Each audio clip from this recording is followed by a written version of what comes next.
এই এলাকার পরিবেশ সুন্দর থাকে, এই এলাকার পরিবেশ যদি সুন্দর থাকে, এই এলাকার পরিবেশ যদি সবুজ থাকে, তবে এই এলাকা আরো খোয়াই শহরের বা শহরতলির যে বর্জ্য আসবে, সেই বর্জ্য প্রক্রিয়াকরণ করার পর এই এলাকাতে কোনো ধরনের দূষণ কিংবা কিছু থাকবে না। সেই জন্য চিন্তা করে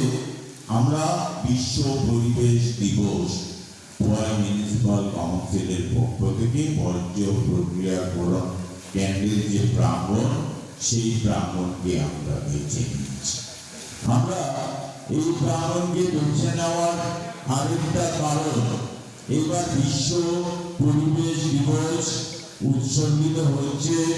যেই না